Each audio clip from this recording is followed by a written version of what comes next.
YouTube is changing. Watch this. Interview is a culture round where we see if they fit with us.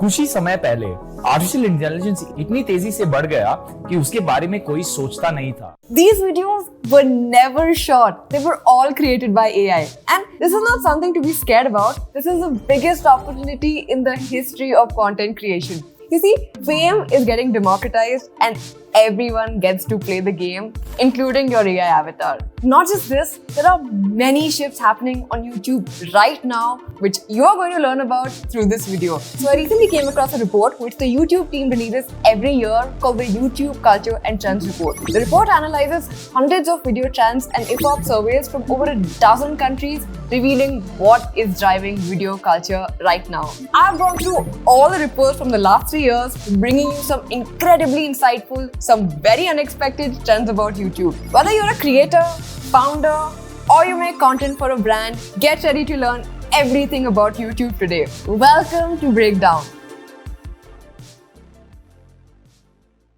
Before we begin, some context. This is not my only YouTube channel. We have about 5 more in our network where we have pulled more than 250 million views cumulatively till date. And we also handle YouTube for a lot of large companies, all under our company EOS. What I'm basically getting at is understanding and studying YouTube is my bread and butter, and I've spent a fair amount of time getting to know the platform from its history to where it's headed. So along with the reports, I also want to show you what works specifically for our native Indian audiences. Let's go. You see, there's a fundamental difference between new media platforms like YouTube and older media like TV and print. I recently saw this very interesting tweet which I think sums this up perfectly. In the era before YouTube, the celebrity status was gatekept by Bollywood and media. The TV network decided who would get eyeballs, not us. But platforms like YouTube today have flipped the script on traditional media. Platforms no longer decide what's popular, the audience does. People like you and I create celebrities.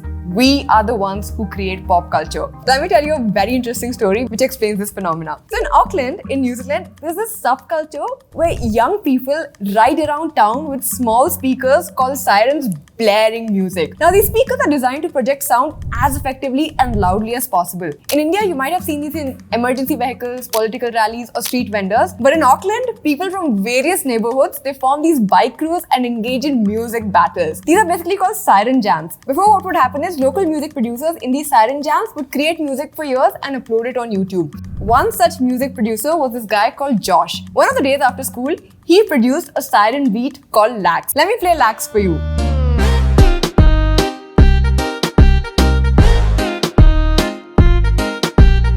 This video has pulled 1 billion views by now. In fact, the song even caught the attention of Jason Derulo, who remixed it into the very famous song Savage Love, which I'm sure you all must have heard. Not just this, even the Korean boy band BTS created a remix of it. The immense popularity of Lax shows the democratizing power of YouTube. It shows how an unknown producer from a neighborhood in Auckland can quickly rise to the top of global music charts, all a function of the love from the audience. This was just one example. There are so many more such stories. You know, a viral YouTube video called The Backrooms is being turned into a movie by the production company behind Oscar-winning film Moonlight and HBO's Euphoria because of how much popularity it gained on YouTube. In fact, if you look at Bhuvan Bam, Mostly Saint, Kusha Kapila, they're all creators and now have their own TV shows and movies. Like I said, the audience decides what's pop culture right now. Let's talk a little more about pop culture in India. The definition of pop culture itself is very nuanced. It's very personal. So in 2022, we observed another major shift, one that was driven less by viral moments but more by prioritizing personally relevant content that reflect their unique interests. What I mean is, while Nikhil Kamat's podcast might be a part of mainstream culture for you and your friends, but there's an India who wouldn't even know who Nikhil Kamath is. Bhupendra Jogi might be mainstream culture for them. So what's mainstream for one audience may not be pop culture or mainstream culture for another audience. Because platform recommendations are enabling more and more personalized experiences. In fact, 65% of Gen Z agree that content that's personally relevant to them is more important than the content that lots of other people talk about. 55% of Gen Z say that they watch content that no one that they know is personally interested in. And this is so crucial to understand the audience on YouTube is very fragmented right now. So people are only consuming content that's relevant to them, and not everyone is consuming everything. So I was watching Colin and Sameer's interview with the head of YouTube Culture and Trends, where he showed this video of an elevator going up and down, which had thousands of views. Apparently, there are thousands of channels which have videos of elevators just going up and down, and people love this content. Can you guess why? He says that the audience of these channels are actually people with autism. There's something about the experience of sight, sound, and motion and how people's brain works that makes it a really appealing thing. So these channels were not actually about the elevators, it was about the community of people with autism who were all interested in this one thing together. Even though it was not explicitly mentioned anywhere, but these folks just found each other through this content. I found this so interesting. People are using YouTube to find their communities. It's not just a content play anymore. People are trying to build real connections through these channels. They are finding their tribe. So I remember this one time I was having a chat with a friend where we were talking about facial symmetry and golden ratio, and we were discussing that is there any evolutionary purpose to beauty? Like, who decides what looks good? And I'm not even kidding. I found a whole YouTube channel with 500,000 subscribers dedicated to this. See, what I'm trying to say is, because content is becoming more personalized than ever, understanding your audience becomes the most important piece of the puzzle. And you know what? This is something a lot of new content creators and brand managers struggle to understand. We have a lot of large companies for whom we do YouTube. So there was this one HR tech company that approached us who wanted 100,000 views on their videos on HR software. Can you imagine? In an era where content is becoming all about personal relevance, if you as a brand or content creator keep pushing your own agenda, what you want to create, what you want to say, and ignoring what people want on YouTube, you will not get views. To help you out with this, I've also put together a quick checklist which can help you understand your audience better. Create a viewer persona by answering all these questions. You can just screenshot these 2 frames. Along with this, it's also very crucial that you study the data provided by YouTube. And I'll tell you what to observe. Firstly, make a note of when your viewers are online. Find out what the audience watches under the tab which shows channels that your audience watch. Check unique viewers versus returning viewers. It'll tell you how much is new audience versus how much is old audience. Check how they are finding your content. Is it shorts? Is it long form? I'll give you more insights on this in the next segment. Also check the devices that they're consuming your content on. If you do this much, you'll have plenty of insights. One more thing, observe the comments on your channel and channels that are similar to yours. This will help you understand the person you are talking to better. You know, there's one organization that gets the pulse of the Indian audience very well. That's Indian political parties. Look at their pages. There is no pop culture trend that these folks leave out. In fact, 50% of Gen Z agree that they like it when brands participate in memes, and these guys have literally nailed their meme game. This was my favorite. Now let's get to the next layer of personalization, that is multi-format content. You see, how 2 people experience a video is entirely different now. Let me give an example. Remember the time Chandrayaan 3 landed on the moon? Some of you learned about it through memes. Some of you saw creators making shots on it. Some of you made long-form content around it. Now, on YouTube, a creator has more choices than ever, and that means more opportunities to connect at any level. Whether idly scrolling on a mobile device, watching a live stream, or listening to a favorite podcast en route to work, today's audiences want and expect to be able to personalize the viewing experience. In fact, 68% of respondents say that they like the convenience of being able to watch different video formats all on one platform. For example, there's this fitness creator who used shorts to give a behind-the-scenes look at a clothing line, reaching newer audiences and seeing a huge surge in her lifetime views. This shift in behavior is great news for brands as well, which now have more ways to show up across all screens and formats. Even Google shared some data where they said that campaigns which used 2 or more video formats were more likely to see ad recall and brand awareness lift than those only using one. 87% of people surveyed say that across any streaming services, they watched at least 4 content formats YouTube offers in the last 12 months. And for all of you sleeping on short form content, 59% of Gen Z agree that they use short-form video apps to discover things that they then watch longer versions of. Now, right now, I'm recording this video as a long-form video, but you might come across this clip as a short and find this whole video. So keep adapting your content and formats as the platform evolves. And honestly, any content can be made relatable and fun.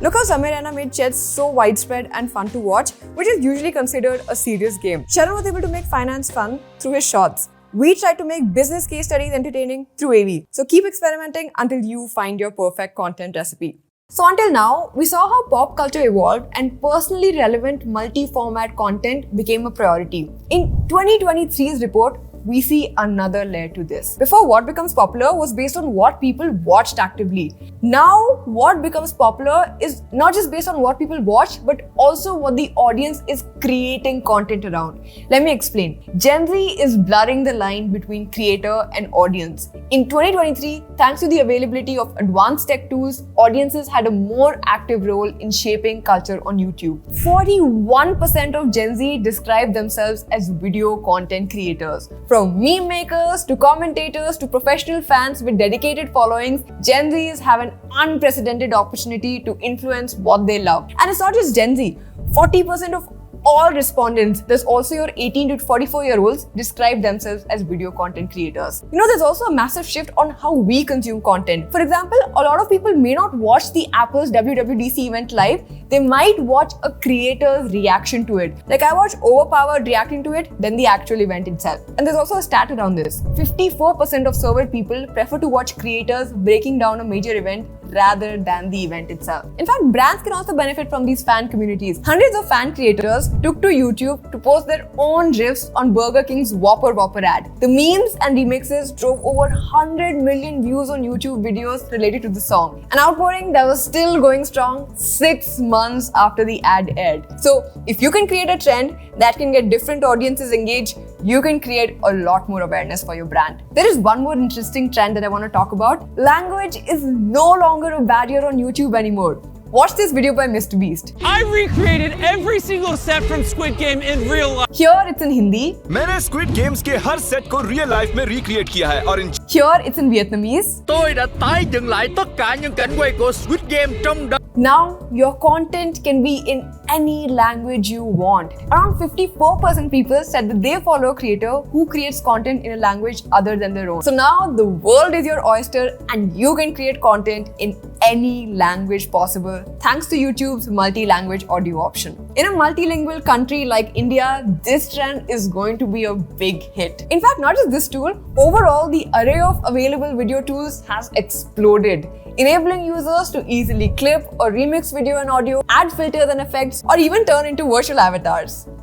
In a world where creating is so easy and fun that it can be a form of entertainment in itself, the breakthrough potential for an idea is increasingly tied to how effective it is at unlocking opportunities for viewers to add their own spin. Let's deep dive into the most important and massive shift, that is exponentializing possibility. The world cannot get enough of this.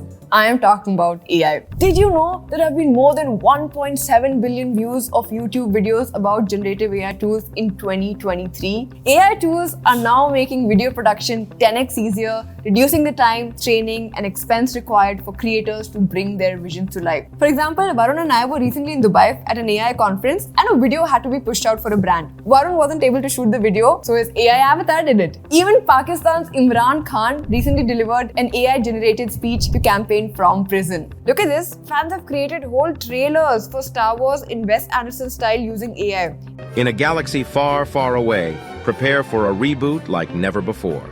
This summer, Wes Anderson brings you a side of the... There is no idea that you can think of that's not possible anymore. And even audience is opening up to this. 60% of audiences agree that they are open to watching content from creators who use AI to generate their content. You absolutely cannot be sleeping on this trend. And I want to show you some mad possibilities with AI. So one of the dreams we had since childhood was to make our own anime. And we were able to actually pull this off in less than 6 weeks and no budgets. In real life, it takes crores to create a good anime, but we did it with the use of 7 AI tools. Our own inspiration to work on this came from the YouTube channel Corridor Crew, who put out a video making their own anime. It showed us that this was possible, so we took a shot at it. Through the process, we saw some groundbreaking tech and tools that have arrived that can literally make it possible to make a whole movie. And you might ask, Achina, is AI going to be making the entire thing?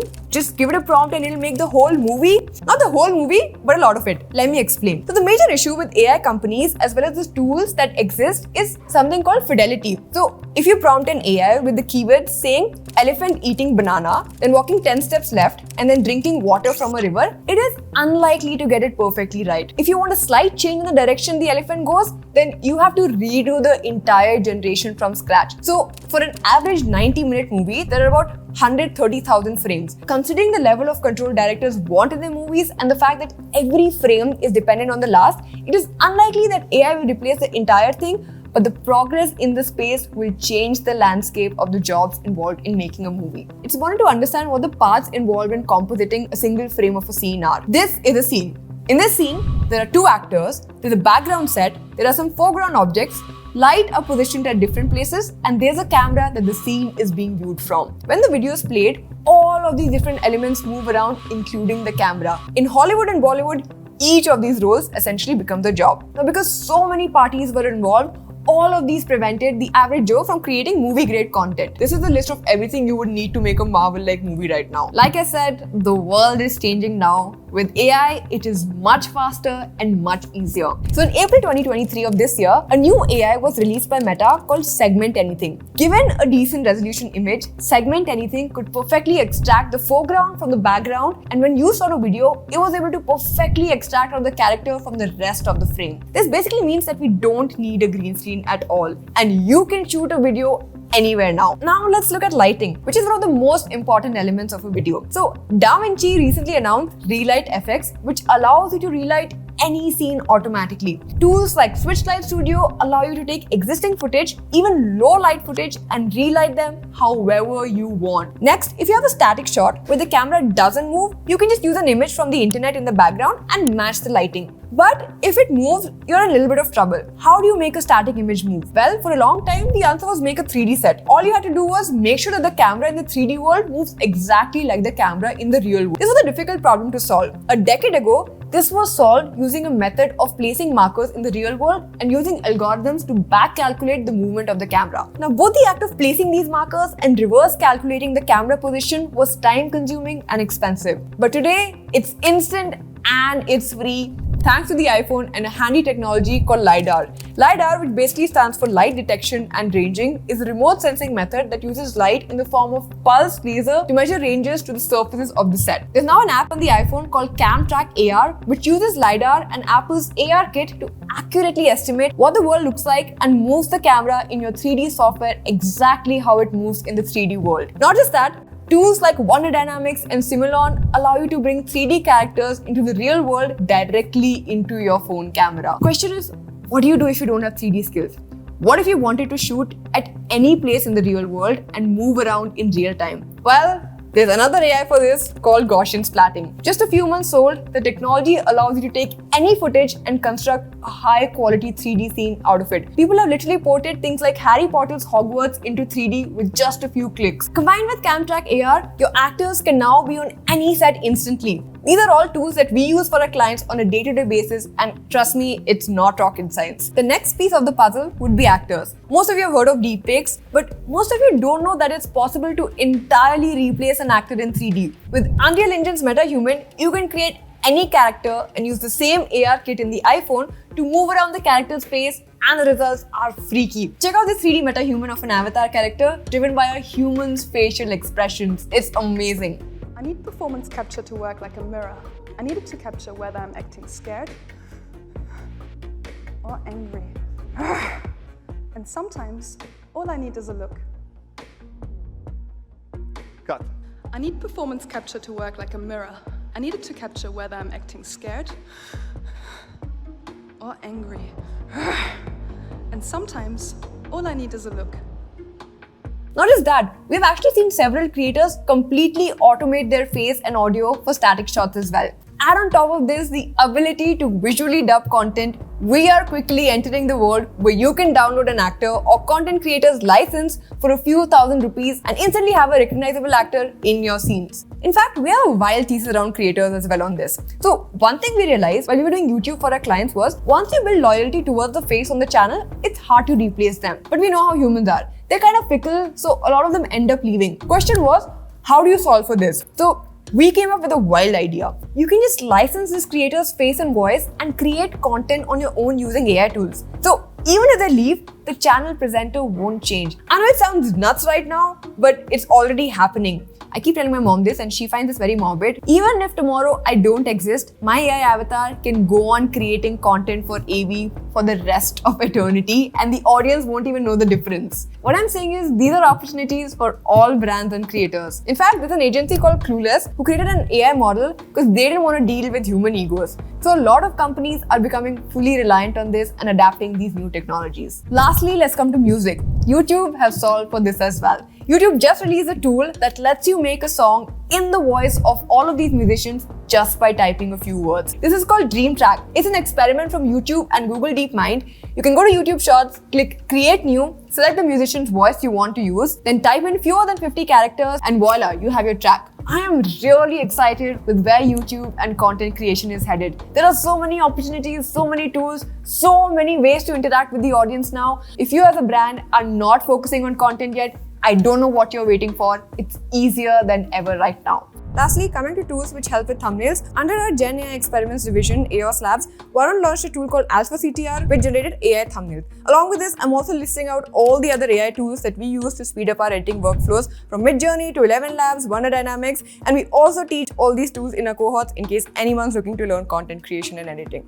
As we're at the end of this video, I'd like to drop a quick summary of everything we just discussed so you don't forget. Firstly, content is getting democratized. We create pop culture now by actively participating in it. Fan communities are influencing pop culture by creating content around it. Content is becoming more personalized than ever. What you see on your feed might be completely different from the other person's feed. Multi-format content is something you cannot miss out on. Everyone wants their custom experience and you need to give them that on YouTube. Then the biggest trend, AI and all that comes with it, whether it's editing, shooting, lighting, music, or replacing yourself entirely. I honestly feel like I could go on for another half an hour talking about the opportunities that you can leverage, but that's for another video. We will keep coming to you with a lot more breakdowns like this. So if you don't want to miss out on the next one, please subscribe to Breakdown and switch on notifications. Don't forget to screenshot the checklist we made for you as they'll come in handy. I'm Achina Maya. See you on the next Breakdown.